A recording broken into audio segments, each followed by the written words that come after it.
How's their temperament? Did you handle it? My goodness.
Yeah, I think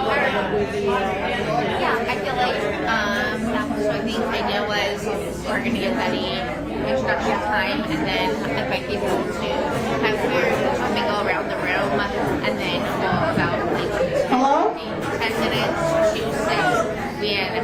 Do you want me to do it?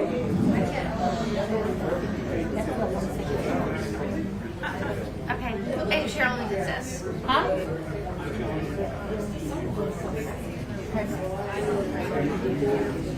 We're going to do housekeeping first. So for those of you who don't know, we have restrooms through that hallway and around the corner. There's a women's and a men's.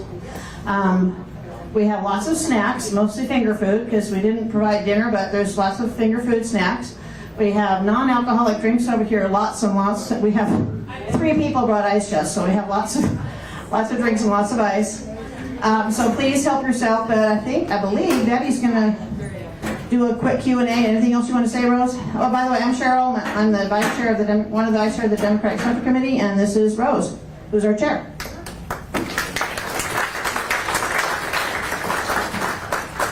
Hey, welcome everyone. We're really, really excited to have Betty join us today and for all of you to show up. And just also as a reminder, at 6 o'clock, we will have our Democratic Central Committee meeting. And so for those of you who are members of the DCC, please stay for the meeting.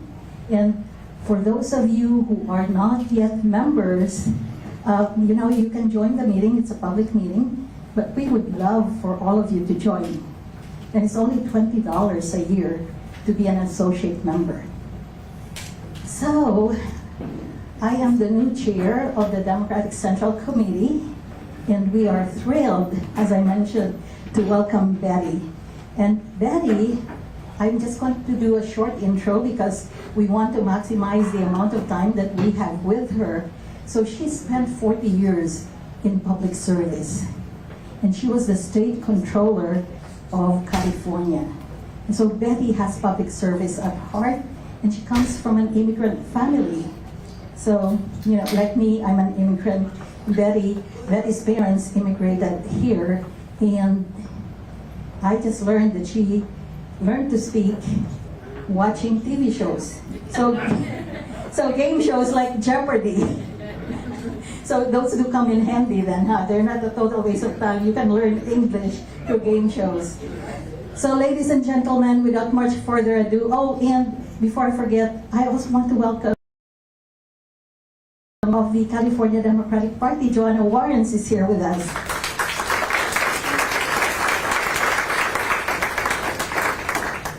And so Betty, I give you the floor. We'll give you, your stump speech. Let people know what you stand for, and then you'll be open to questions afterwards. Of course. Thank you.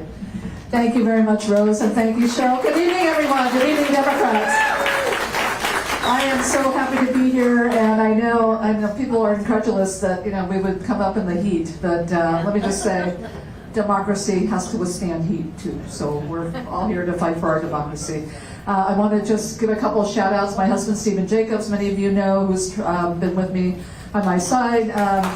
Diane Chen in the back, also a member of my team. And then I'm very happy to see Brent Turner, a longtime friend and supporter here, who's keeping our electoral system straight. So I'm really happy to see him. So I am very happy to be here.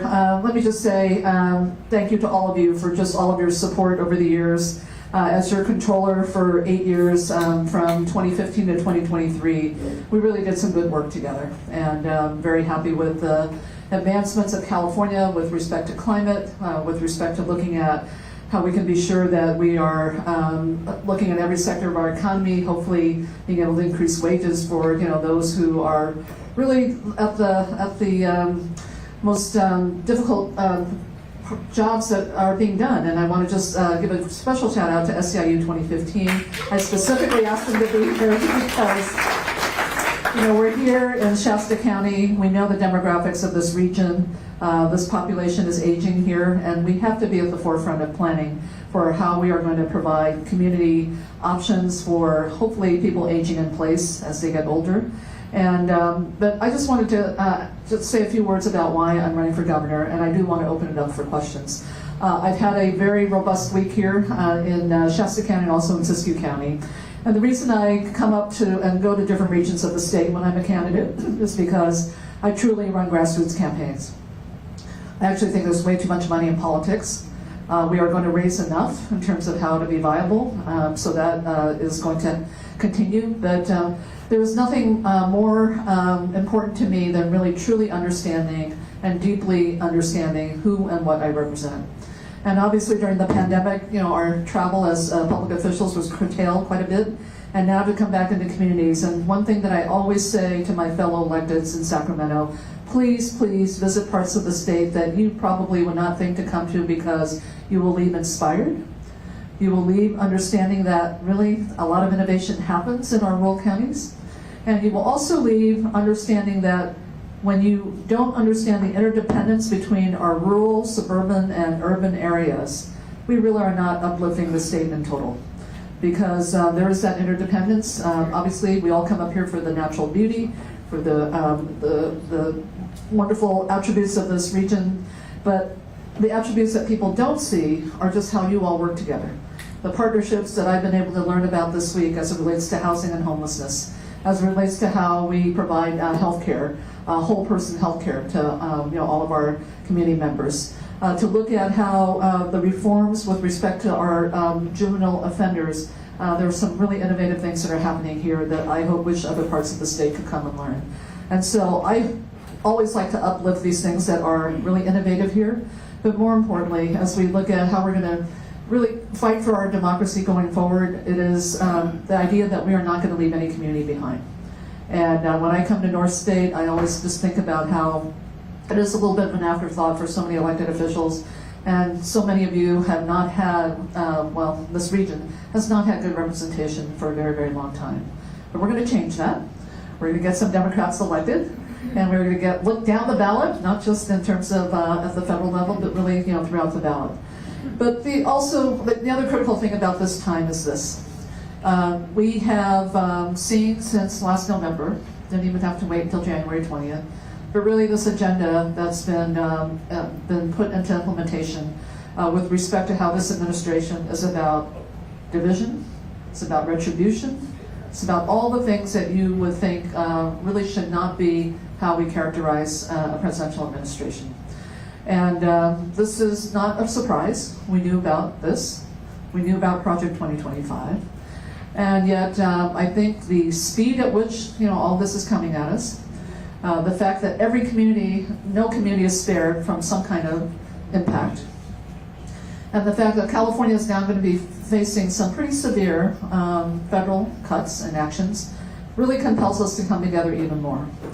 And when I talk about how innovation happens in our rural counties and our counties that we don't generally have a good touch with from Sacramento, I really mean this. This gives me hope about how we can rebuild to be a really strong state. We have to get in the business of making California much more financially independent and resilient from what is happening at the federal level. Yes, we depend on federal funds, but I think the ways in which we actually deploy these dollars to be sure that we are helping people in all of our communities who need help is really where we need to focus our attention. How do we do that in a way where we are smarter with our dollars, where we are smarter in terms of how we look at models of how we deliver service, and how do we do this in a way where we are actually creating economic opportunity at the same time? And so all of this is not to say it's going to be easy, but what gives me hope is what is already in place. And that is when you have the partnerships here that you have all shared with me about how you work together, when you have the collaboration where different levels of government are working with one another, and when you have a community that is just so closely knit, and when you are actually able to deliver services in that way, where people understand that you are trying to uplift community members, I think this becomes, frankly, not just a Democratic issue, but a bipartisan issue. At the end of the day, people want the same things. And so when we can get back to our values about what it means to be a community, when we get back to connecting with one another in terms of how we have to look out for one another. I was asking somebody yesterday about the ICE raids up here, and We read about them and obviously are in Los Angeles and the Bay Area, Sacramento, some of our urban areas, but I know you have other challenges with respect to those the trafficking concerns and just some of these other issues that also have to be paid attention to. But all this is to say that we have our eyes open in terms of how we protect every one of us in our communities. And so this is the hope that I'm walking away with after this week, is that you already have so much established. You've innovated on so many things. The partnerships are strong. And by the way, the partnerships aren't among the elected officials. They're among people who are very committed to being here in the community. And I always say that about state government as well, that the determination and the ambition and the leadership and who's going to actually be responsible for a successful execution isn't at the top levels. It's really the long-time public servants who understand how programs work, see the needs in terms of how they can be addressed much more efficiently. And I like to say, as you can imagine, as a former controller, I was just having quite a difficult time with this whole concept of DOGE at the beginning of this administration, because frankly, government efficiency is not a one-off. It's what we do. It's how we govern. And when you do that on a regular basis in terms of how we serve the people of California, we're not going to do it in a way that hurts people. We're going to do it in a thoughtful way. And over my 8 years as being your controller, we did uncover $7.5 billion in unallowed spending, and we directed it to where the dollars should have been going. And so we can make progress by doing that and not be cutting services and hollowing out federal agencies as a result of that. So let me just say one more thing, because I do want to open it up for a much more of a dialogue. And that is the challenges that we face in the state are very real. There are people who don't have a lot of hope about staying here for the long term. And when we see that, what gives me pause is what happens if we lose all this talent that we have? What happens when we lose this great diversity that we have in California that people around the world really just admire us for and really are trying to figure out, like, how does California do all this? And yet, when we talk about California being the 4th largest economy in the world, my response is, it's time to act like it. It's time to act like it, where when you peel that back, that everyone in every part of California is experiencing a part of that economic prosperity. It's time to act like it when we say we're a global economy, to be able to enable every region of this state to be able to do business with any part of the world. And it matters in terms of how we are going to continue to grow this economy so that no communities are left behind. And as you know, a lot of our wealth is concentrated to those at the top. And frankly, for a lot more Californians, they're left to kind of fend for themselves. We were just talking on the way up here about what's happened to the middle class. How do you even define middle class right now? And it's really out of reach for so many people. That is what we have to get back into the business of focusing on. I do believe that we can get there with smart governance, with governance that is really about equity, and also looking at how we continue to grow our economy in responsible ways that does provide opportunities for everyone. I want to just say I see many faces here who have been part of my journey this week, and I just want to call out Art, who was part of our housing and homelessness discussion today. But so many of you shared so much about what is happening up here that I just want to say thank you. It really has me understanding what we need to prioritize, and frankly, what we already know how to do, right? And it's just about how we get the resources in the places that need it, how we provide the flexibility for how those resources can be spent, and also how we help build economies in different parts of the state that are conducive to the regions and the region's attributes with respect to its resources, its people, and also, obviously other industries that are already here. So I have tremendous hope about being your next governor, but I have confidence about that because of all of you. At the end of the day, it is the people, and it is the people who are so committed to being here, understanding how hard it is to be here, and yet every day when we get up, we are still committed to providing for our families, to providing for our communities, and also just looking at how California can always be the beacon of hope for the rest of the country. So we have a lot of work to do. We have, yes, only a democracy to fight for, right? but we do that by staying connected and being in community. We're not going to be able to affect it at this level here, fighting everything that's coming out of Washington. That's not to say we're not going to push back. We are. And by the way, this midterm redistricting, we have got to get behind that. We've got to get behind that. These This is not a time for purists in terms of how we do redistricting, but this is really about fighting fire with fire. That we cannot have a red state come in and actually really turn California into a direction that is going to make it so much harder to get accomplished what I've just described. And then lastly, I will say this. This campaign has been shifting a lot. There are many candidates in this race, and my commitment to you is that we're not going to forget the North State when I am governor. I will be representing the whole state. And my commitment to you is also that we are going to be a government at the state that really is going to be the repository of a lot of really good practices in communities throughout the state. We have so much talent in California, and I love saying this because I believe it to my core, and that is any challenge that we have here in California can be solved right here in California because we're that good. We are that good. And that is my belief. It is what I grew up with. It is what I hope to continue to be a part of. It is my hope for our future generations. And with all of you standing with me, I know that it is possible. So thank you so much for coming out. I know you have a meeting at 6 o'clock, but I really would like to have a conversation and turn it into the Q&A. So thank you so much, everyone. Thank you, Betty. And so we will now open it up for questions. Yes, Cheryl? I just wanted to point out that Betty's the first of all the many candidates that are running for governor who threw her hat in the ring. Yes. And it was over a year ago. Yes. Yeah, and this is not the first time that Betty has been to the North State, so she's been here before. Quite a few times. Yes. In another housekeeping, we do have some snacks there while we do the Q&A. You're free to go and get something if you want to graze or drink something. So, do we have questions right now? Because I also have a question, but I will give it to the floor first. So, Joshua, you were the first one to raise your hand.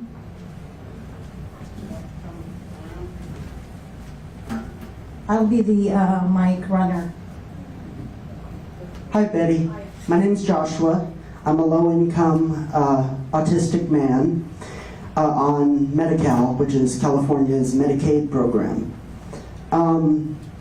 My question for you is, so it's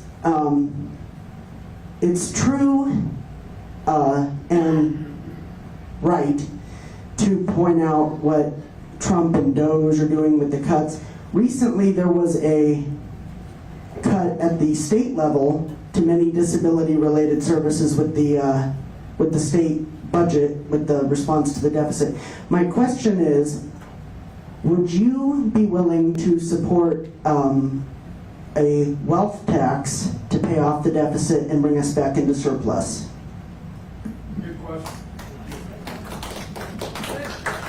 Thank you very much for the question. I'm going to respond to that with a little bit of caution. I support progressive taxes and a wealth tax. I think we have to be very careful. I will say that if we were to pursue a wealth tax now, you are going to see more people leaving California. And those who obviously have means have more options in terms of being able to leave the state. And that is a very real phenomenon.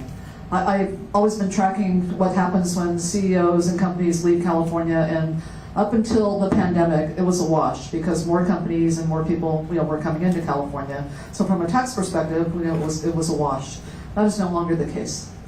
And also in a few years, before 2030, we are going to have to reauthorize Prop 30, our temporary tax increase.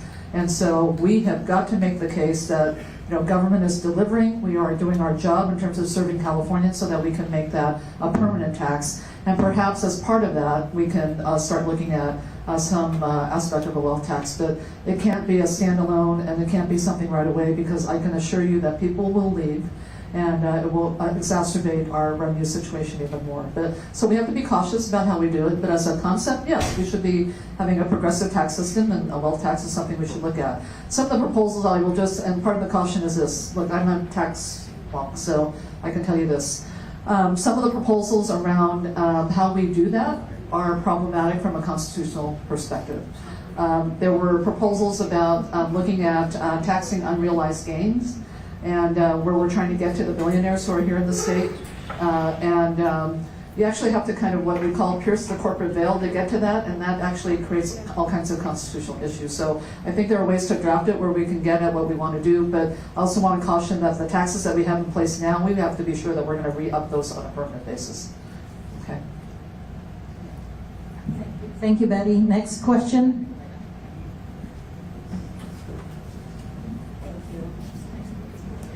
Okay, super duper fangirl, sorry.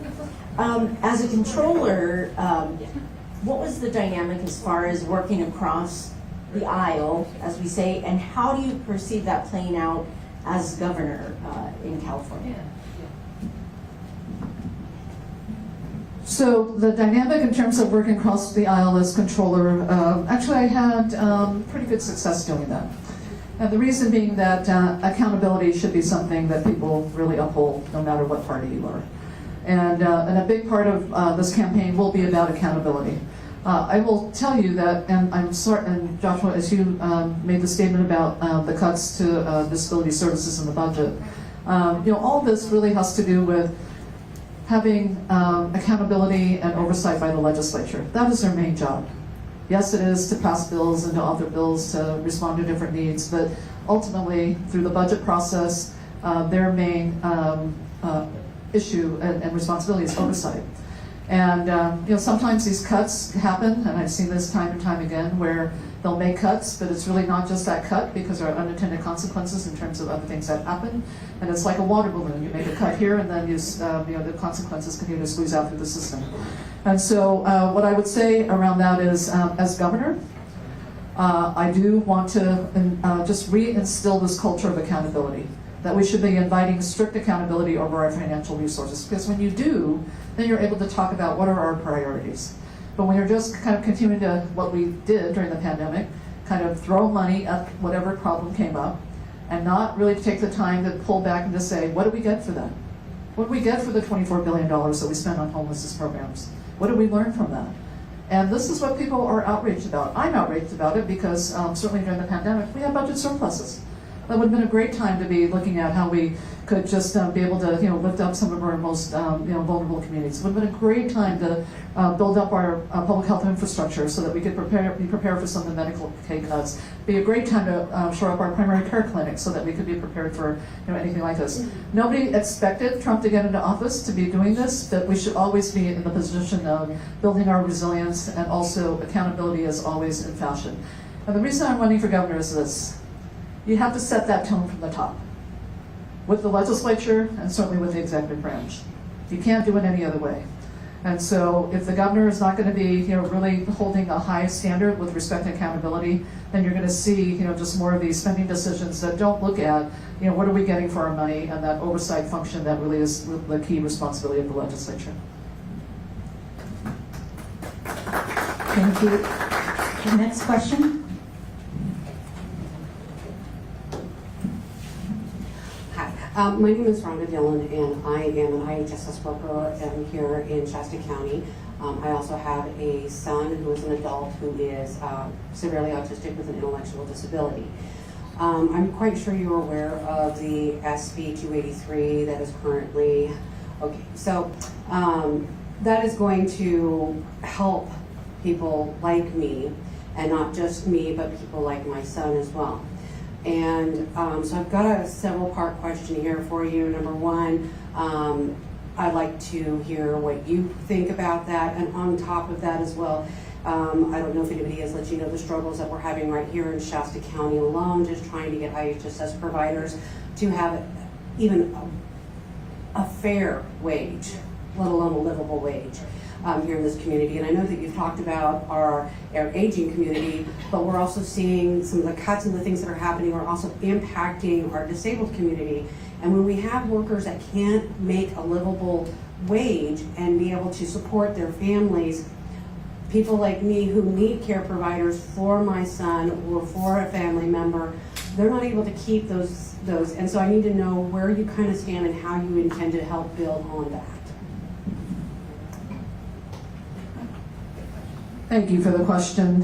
First of all, let me just say I applaud you for just taking on beyond full plate, with respect to care responsibilities. I'm a part-time caregiver for my 102-year-old mother in San Francisco. And look, I live in San Francisco. Caregivers can't afford to live in San Francisco, so that's why we're not able to get consistent help. So it falls to the family. The way that I've looked at this issue is this. We can look at it from a wage issue in terms of how we compensate caregivers. We can look at it in terms of how we look at the workforce that has to be built to be sure that we have enough providers for caring for our aging population. But at the end of the day, I thought what President Biden was on the verge of doing is exactly right. We have to professionalize this aspect of our economy. This is a profession. This requires skill, and it requires training. And frankly, what I'd like to see is kind of a microeconomy established where we're actually valuing that work, because it is work that makes it possible for other work to happen if you're not caring for a family member, but certainly for someone else who needs help. So, but really professionalizing to where we have our colleges here really preparing for the next generation of caregivers, and also incorporating technology in terms of how we can help really provide better quality of care. And so when you look at kind of how, and this was part of President Biden's Build Back Better initiative, which he never got off the ground, but to me it is the next economic crisis that is going to face California if we do not. And how when I grew up here, and certainly being a daughter of immigrants, that my parents took risks in terms of creating a small business. And we didn't have a lot of money. There were 6 kids in the family, and I know because I did the books for my family business. And there were always supports for them if they were going to run into any kind of trouble. So I remember arguments my parents would have when they were getting ready to buy their first house, and my mother would say to my father, well, with the money that we're starting to save now, why don't we think about buying property so that we're not renting all the time? So we could actually have rental property and then have our laundry and dry cleaning business on the ground floor. We could live in the back of the business. To which my father said, well, what if I can't make the mortgage one month? We'll lose everything. And my mother said to him, well, then I'll just go out and learn English and get a job. She could do that then. She could do that then. Those supports aren't there now. And when I think about caregiving, it is right now, we should be building, frankly, those supports of how our caregivers can really get the skills for how to provide the highest quality of care. How we look at technology and how we deploy that from the caregiver's perspective, not from the tech company's perspective, about how we deploy AI and care for our loved ones. How we have our colleges and universities really be at the forefront of really understanding kind of the new innovations that are coming that could help elevate quality of care. So all of that just to say that it is some of the hardest work, and to me it is work that should be rewarded for its value, and it should be professionalized in terms of how people recognize it as really core to our economy. And as we saw with the pandemic, a lot of caregivers from child care all the way up to elder care were really the ones that we saw as we just saw the economy collapse during COVID, that the care sector really was holding up just so much of the rest of the economy. So we have to move and do something about it. 283 is one aspect of it. California to look at how we make this a prominent sector of our economy.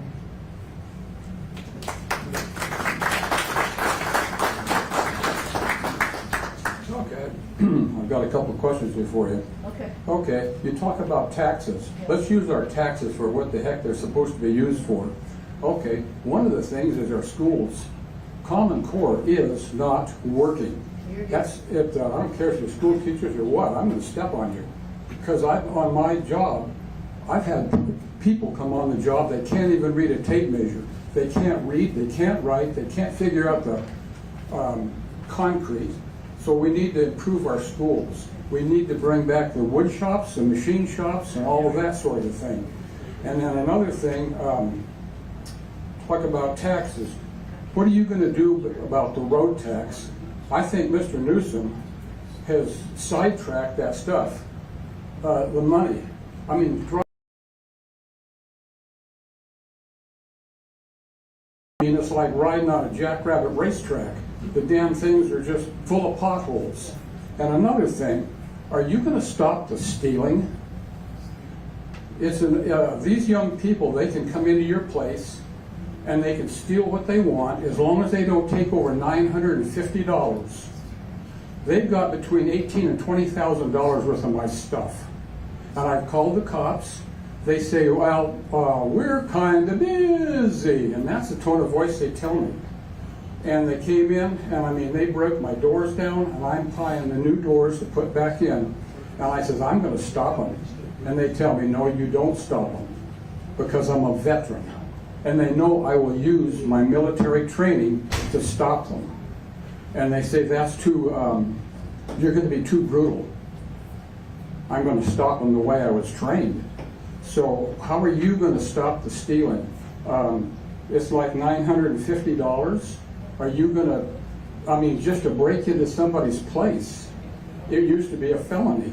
Now it's a misdemeanor. Now they don't even get charged. That's why they're doing what they're doing. So as a governor, when you get elected, I hope you do, I want you to stand up for us, the citizens. And so this is where I'm coming from. Thank you. Thank you, Ron. Let me take the questions out of order, if you will. First of all, let me just say that, with respect to taxes and, road conditions and all of that, this is part of the accountability agenda that I have. And the reason I have it is because I will tell you, if you've been near Sacramento for the last couple of years, they are widening Highway 50. And there's been a little bit of a scandal around that, where insiders inside Caltrans basically have said that project never needed to happen. And we're all being inconvenienced. And then, of course, that money gets diverted from things that we could be doing up here in the North States. So this is all about accountability. Where is Caltrans spending its money? What are we getting for it? What was the need? And what are the outcomes going to be, so that we can have an expectation of how those dollars are spent. So, Explain that to you. Yeah. My son works for Caltrans. yeah, no, and it's a big department, and every region has kind of a little bit of decision-making on their own. But in terms of an overall statewide perspective, how are we spending those dollars to be sure that these needs are being met? So that's part of the accountability agenda that I am going to bring. With respect to crime, this has been a highly, highly politicized issue. But at the core of it, and I'm going to say this because I believe it, and I've worked with people who have been former offenders, it's an economic issue. There are no economic opportunities for people to where people have to resort to this. They have to put food on the table. They're coming to steal because they can't afford just their basic needs. Is that right? No, but it's also not right that that they have no other option.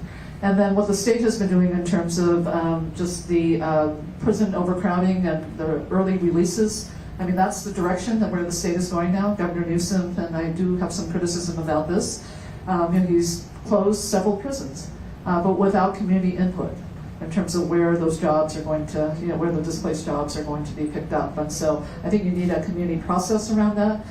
Look, I'm someone who actually believes, and I've seen successes in a lot of holistic reentry programs that I think are much better investments in terms of how to get people back into the community, back into jobs, back into being productive members of our community. So I have a bias with respect to that. And then let me just say something about Prop 36, because many of you know that was on the last ballot.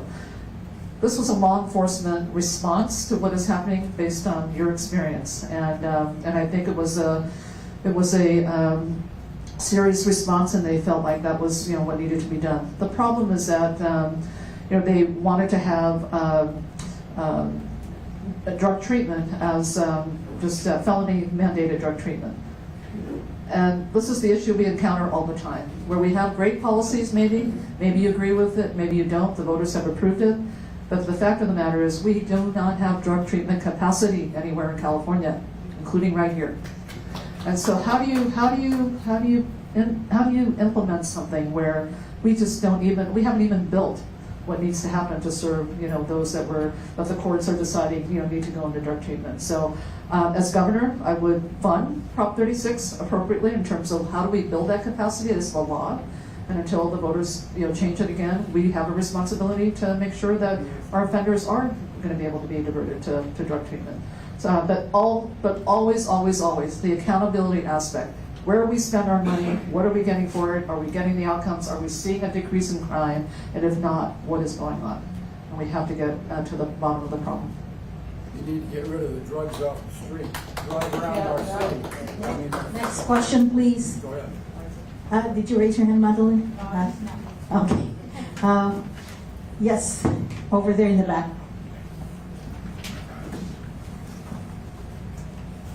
Hi, my name is Sean Ferguson. Thanks so much for coming up and visiting us and listening to us. Not sure how familiar you are with the abundance movement that is being talked about in kind of both center-left and center-right communities, and it's pretty broad. So I'll limit it to it addressing housing, affordable housing in California. And they make the point that well-intentioned legislation over the years around environmental protection, around building codes, around local control over building, that the pendulum has swung too far. And it's made building in California, especially housing, take far too long and be far too expensive. So I guess my first question would be, do you agree with their premise? And if not, what do you see? Or maybe yes, and what would you do to address housing issues in California? Thank you. It's a great question. The abundance movement obviously really defined a lot of legislative actions this cycle in Sacramento with the CEQA reforms that the legislature passed, that the governor did approve. Here's my sense of it. Call it what you want. Call it what you want. But the bottom line is that government has to do better in terms of delivering, period. And what the legislature decided to do was to hopefully speed up the time for approval of developments by, just exempting CEQA in a number of situations relative to housing. I don't know that that's going to cut time because they haven't thought about the rest of the factors that actually go into how you build housing, including the cost of land, the cost of supply of materials, the cost of labor. All these things do have a factor, are factored into how we build housing, and more importantly, the time it takes for local governments to go through their approval processes. That is where the bottleneck is. And I'll just share this story because this is entrenched thinking, and it is probably the most important municipal power that any local government has, and that is approving development, right? And so when we look at what happened after the fires. And I'm not sure what happened here, but I will tell you what happened in Los Angeles.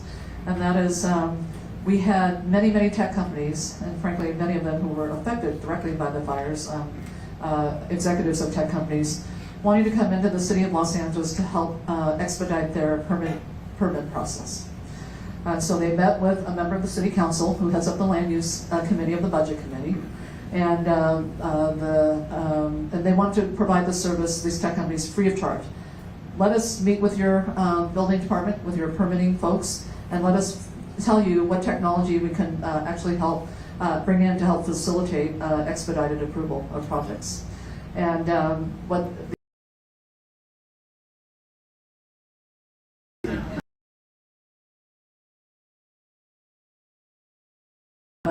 little target on LA, but this is kind of where we need to do better. And the legislature is trying to micromanage, this local process. I think you can do it with some incentives, but that is where the bottleneck is.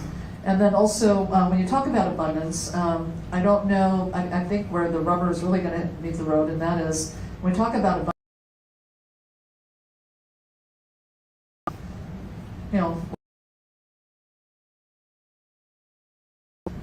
these things are questions.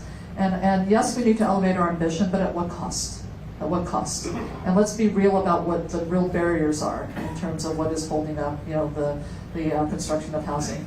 I think we actually, when we talk about building to the demand here in California, we're going to have to do a number of different things. One is we're building housing to meet demand, but then so what? And I say this because I think the state's role, we don't talk about the roles and responsibilities of the state, our counties, and our cities with respect to housing. Fragmented puzzle of tax credits and bonds and grants and loans and all these things. I sat on a number of those allocation committees, and to me it was the most frustrating thing because I could not see what the ultimate public benefit was going to be just by looking at how much we were going to grant in terms of a tax credit for a particular developer. And so to be able to pull that together and streamline that would be so helpful for developers. To be able to look at how the state can actually get into the role of incentivizing business development where we're building housing so that people don't have to leave their communities to find economic mobility. That is the secret sauce. We have to build economically sustainable communities to address Ron's issues, to address your issues.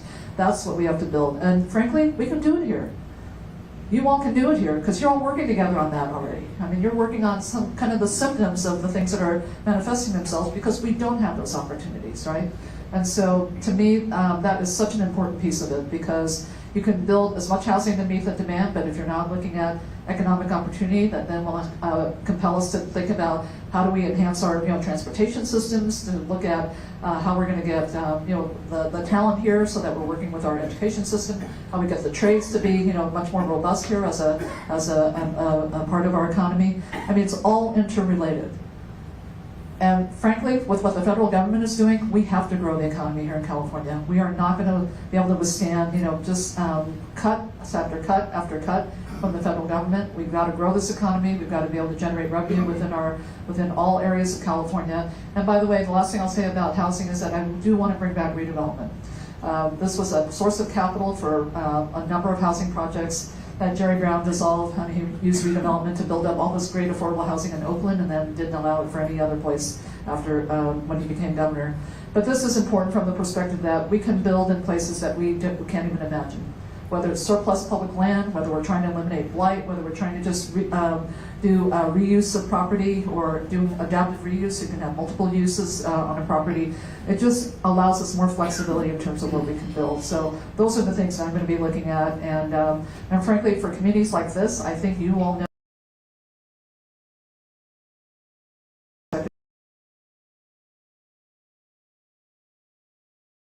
the concept of a economically viable community. If we can have that all around California, that would be great. Diane, okay, you go first, and then we. Okay. So I have two things. One of them, I want to beg you to reconsider opening the DMV offices in the smaller rural cities or ranchers have lots of vehicles. Construction people have lots of vehicles. And with the gas tax, which we want an exemption on too, that's my second point. This is really harmful for small communities. Either having no DMV or having a small DMV. They don't have computers. Half of them don't even have internet up in the mountains. So we need, and the jobs that the DMV provides in those counties are some of the best in town. And, so that affects the whole community. So I said I would speak on their behalf. I've been doing it for about a year. People are tired of hearing it. So now, how about that 50% exemption on gas tax up here?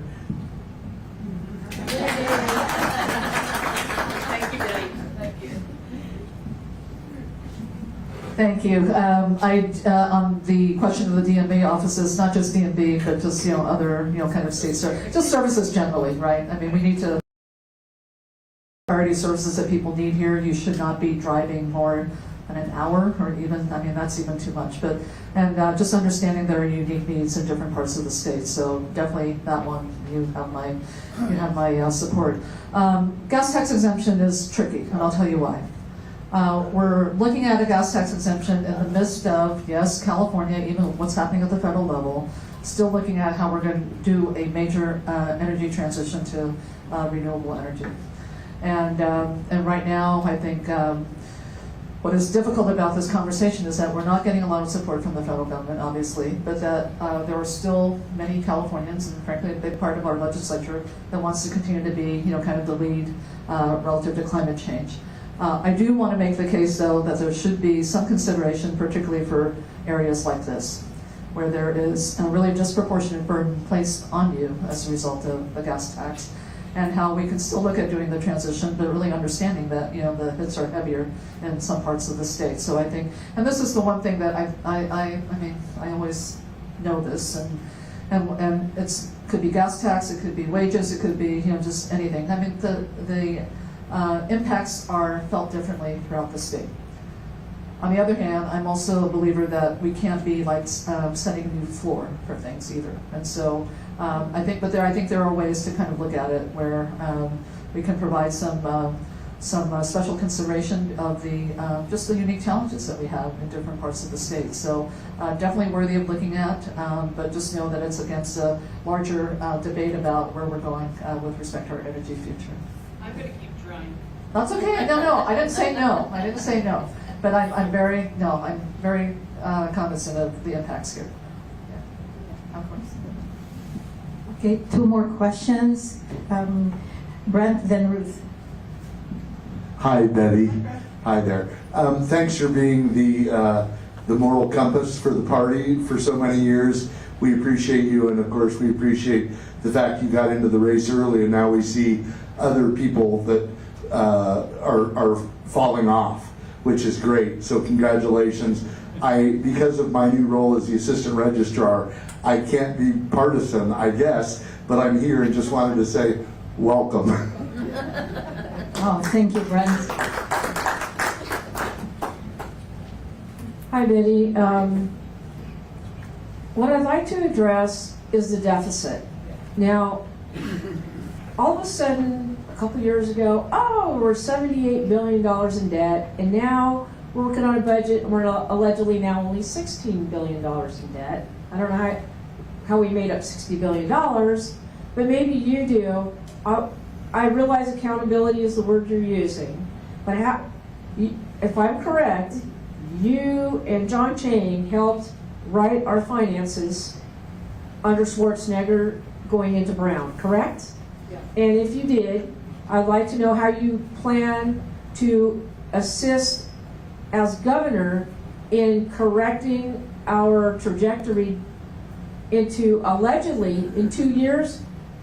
Another candidate told me last night the projection is $50 billion by 2028 deficit. So can you, with your knowledge and your skill, can you direct this government into a surplus again?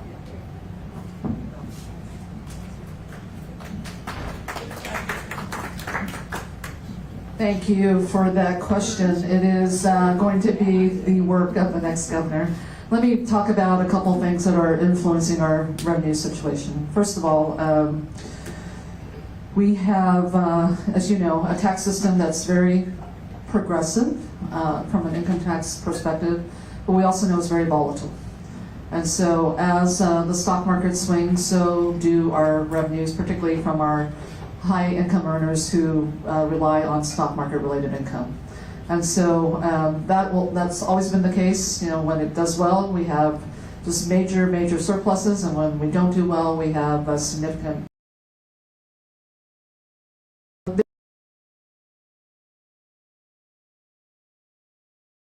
I knew that the federal COVID relief was only relief, it wasn't a long-term solution. So that dropped out of the budget.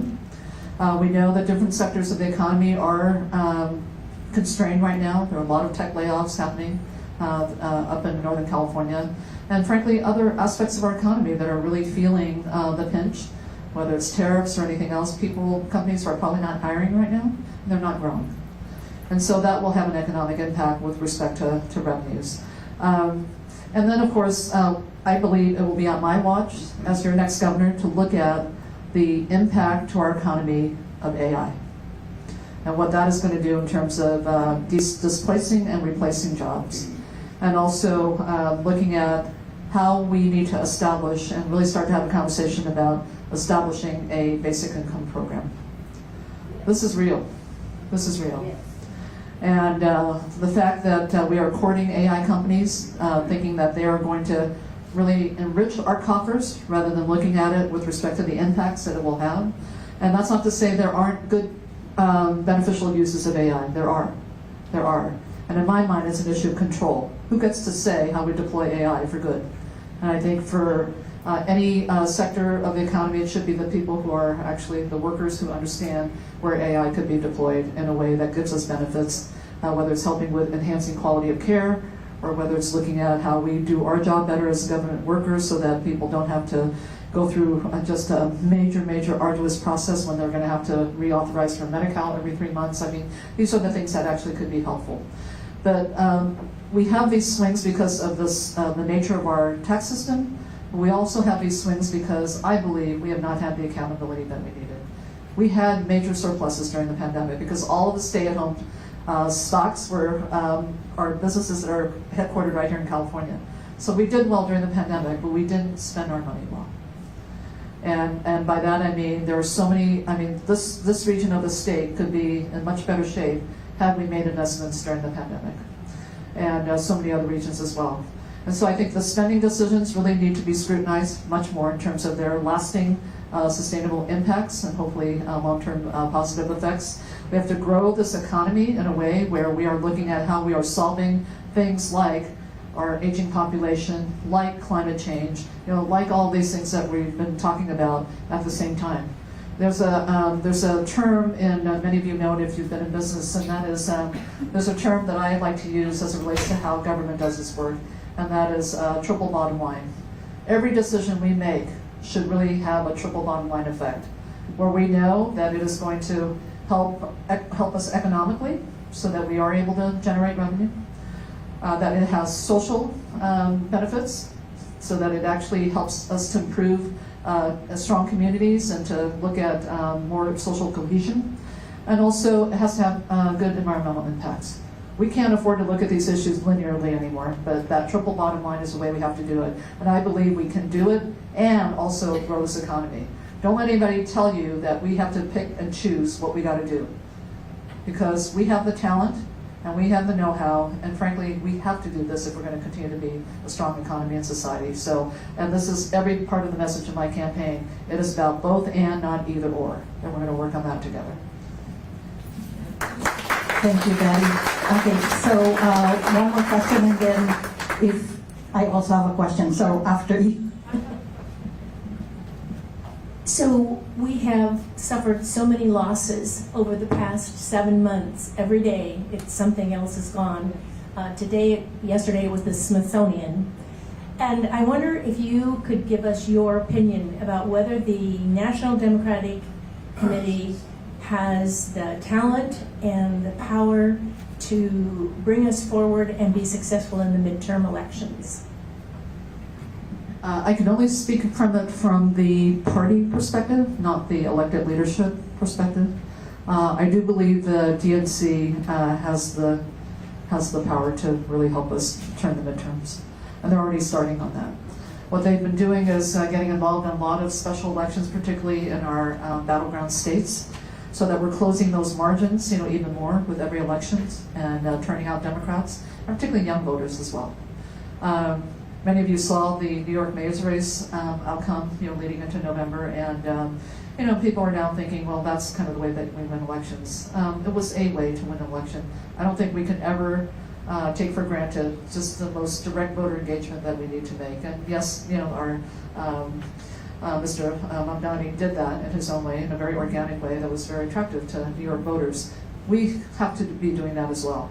And the DNC has already started. They're actually taking the model from California in terms of looking at how we do year-round organizing, and they're already organizing in the battleground states. And they're actually giving resources to every state to have us start early. So in California, we believe we can pick up 2 more seats.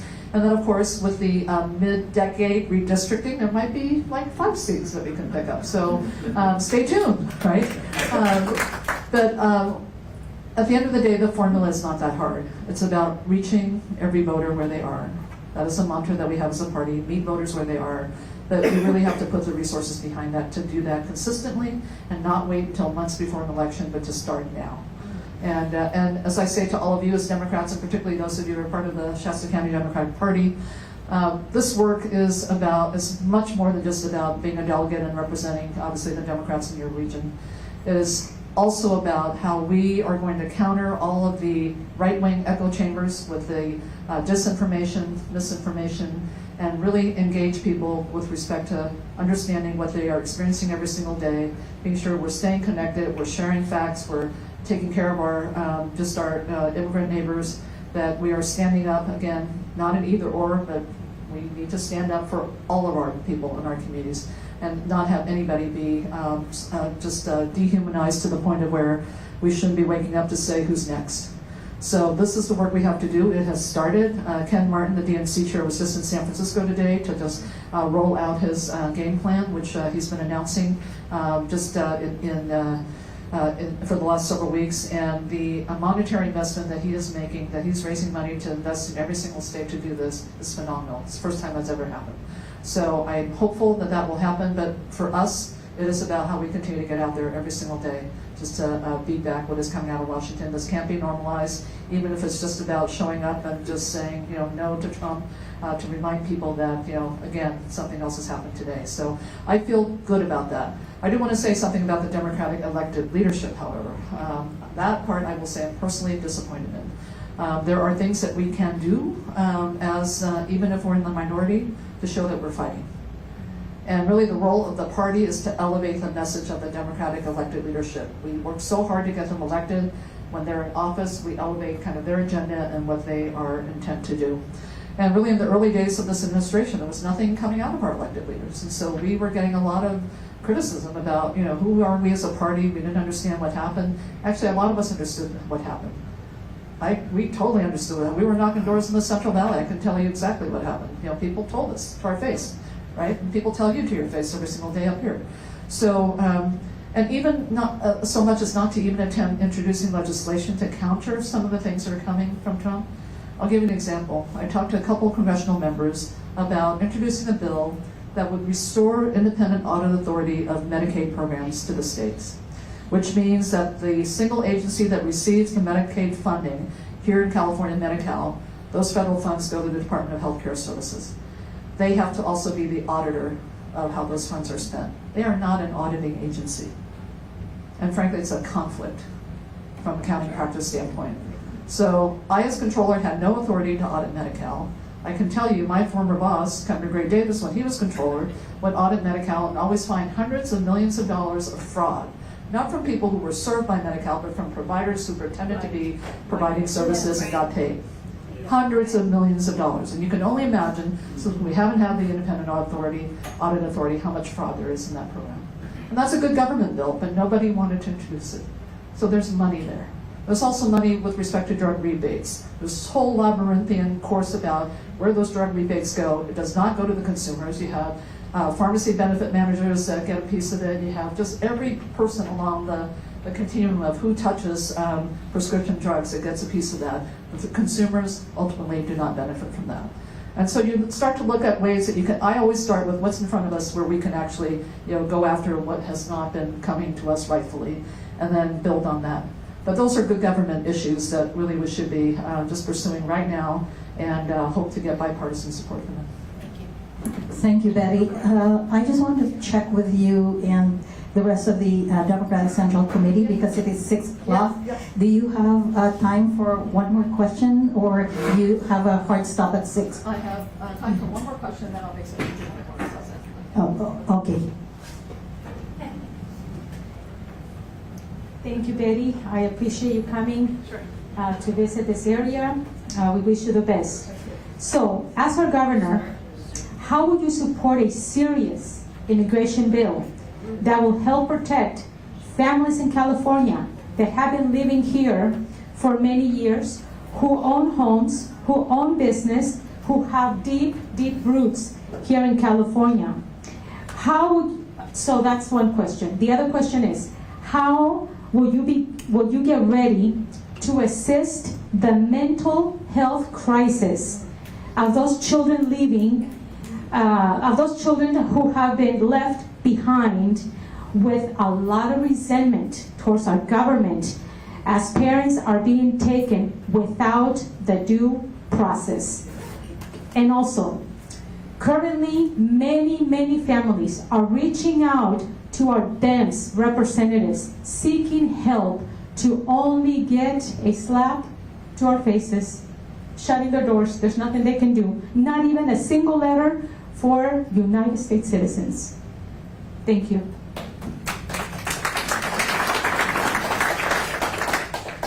I'm going to say this, but this is not something I relish saying.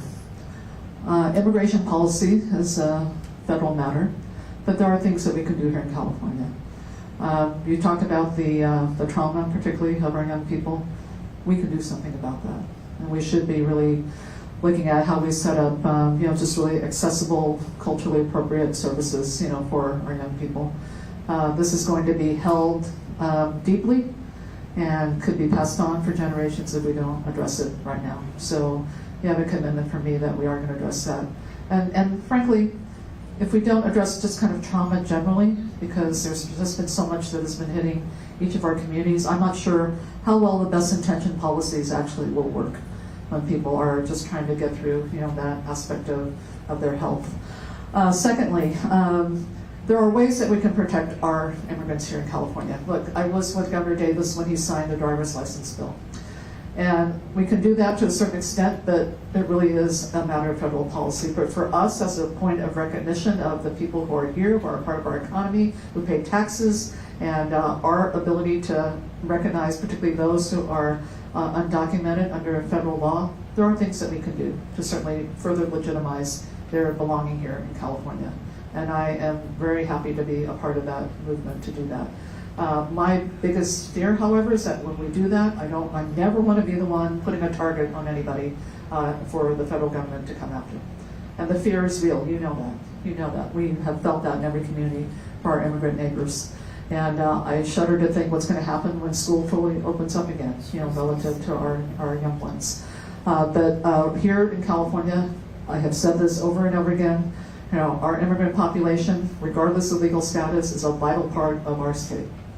And it's and as someone who is part of the community where we were targeted, in terms of the Chinese Exclusion Act, and we are living in this era, nobody should wake up thinking, who's next? And if we're not going to embrace, everyone who is a part of the fabric of our community, and by the way, immigrants and our transgender siblings, I have never seen such hatred and vitriol against any one community than I've heard about that. And I just want to say something just about that community, and then I want to come back and close on this. And that is, we have friends who are parents of transgender children. They're not getting enough support. They want to be good parents, and they're not getting the support. And then to just see, the devaluing, the dehumanizing of, of their children, by this administration, really from a lack of knowledge and information about what their lives are like. And so I am hell-bent on this. We don't live in this state because we are, laggards and we follow, kind of the popular thought. We are trendsetters, and we embrace our diversity for all that it is. And when we look at how we're going to take care of our immigrant communities, we have to really remind ourselves that everybody came from some other country at one point in our history. So let's recognize that, and let's uplift that in terms of our strength, and that is our strength as a state. I want to thank you, Rose, for the invitation, and certainly to all of you for coming out tonight. I know you have a formal meeting tonight. My campaign, I will say, yes, it's true, Cheryl noted, it started a year ago in March. We raised our first $1 million, all from individual donors, from just being on the phone 4 to 5 hours a day. This is the kind of campaign we are running. I'm not going to be the campaign that raises the $39,200 contributions, but we're going to raise enough because of how we campaign, being in communities, to talk about the work we're going to do together. And as your governor, this will be an external-facing administration. You're going to hold me accountable, as you always have when I've been in office, and we are going to do this work together in terms of how we move the state forward and really create the path for how this nation needs to be, and that is to be respected again by our allies around the world, and to know that when we talk about being the 4th largest economy in the world, that we can peel back to say yes, and we feel proud of the fact that our economic health really resides on the health of every single Californian, and everyone is doing well.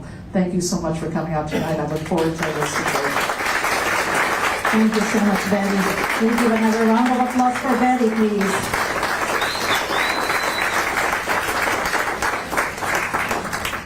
So folks, you're welcome to stay behind and join us for our Democratic Central Committee meeting. So it will start right, we'll give you a few minutes to use the restrooms, get something to eat or drink. Yes, ma'am.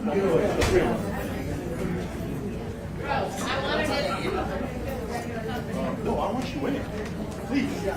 A huge thank you to everybody who brought ice chests, drinks,